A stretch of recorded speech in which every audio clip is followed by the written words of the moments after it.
Около 400 писем от детей были направлены в фонды Киарадзе Ашана, и почти все из них нашли своего исполнителя. На завершающем мероприятии акции Ашанатства были вручены самые интересные подарки 20 детям подопечным фондов, чьи желания не оставили равнодушными многих.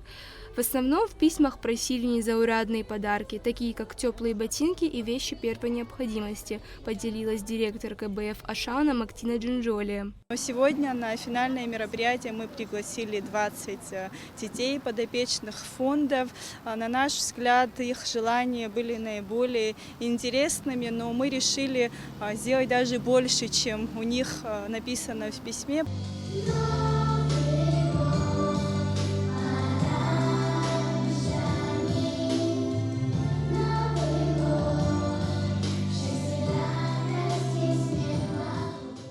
Почти 20 лет ЮНИСЕФ работает в Абхазии и вносит свой вклад в развитие образования, социальных услуг и здравоохранения. В данной акции организация принимает участие уже второй год, отметил глава Сухумского офиса ЮНИСЕФ Оливье Тане.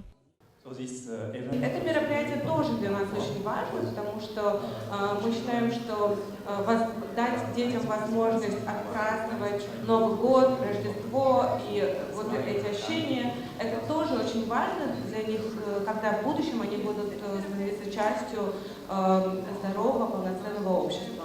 Ребята с самыми необычными желаниями были приглашены на подведение итогов акции, где Деды Морозы лично вручили им подарки. У Александра Калайджана много увлечений и разных хобби. В своем письме он попросил реабилитационный велосипед. Исполнение мечты мальчика взял на себя коммерческий банк «Универсал Банк».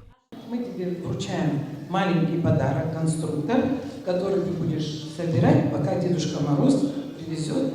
Вот я тебе вручаю сертификат на получение твоей мечты велосипеда. Удачи, здоровья, чтобы у тебя все всегда сбывалось так, как ты хочешь.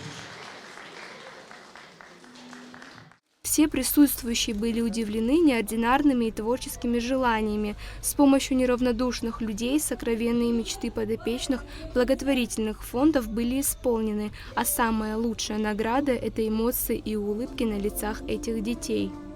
Рожкова Ульяна, Рамо Камки, Абхазское телевидение.